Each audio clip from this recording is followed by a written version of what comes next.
जब जब मिले बोलावेला खेत में, पाप समाइल रहेला ओकरा नेत में।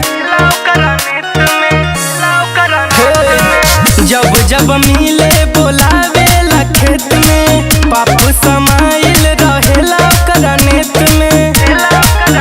शक हो जाता रोज पूरा घरवा के, सखी बिगड़ल रहन बाई अरबा के, डोरी तोड़ देता मोर सलवारवा के।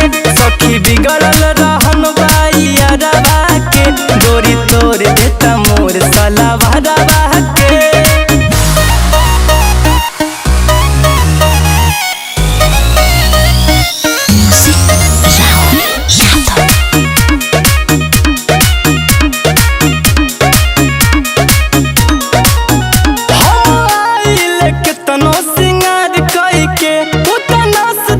पूरा संहार कई के ओरे भोर भोर ले देहिया टूटेला सखी, मुआ देला रात भरवार कई के। पूरा कांप जाला पुरजा जियरवा के,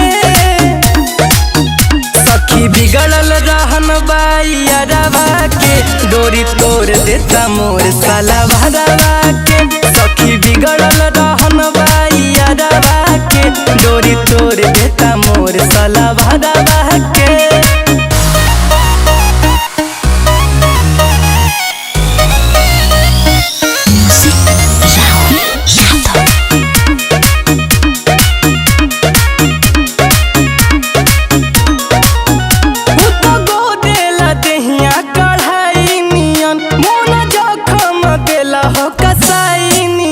जब जंग से हो देहिया आजाद होले, फिर आवेला जेल के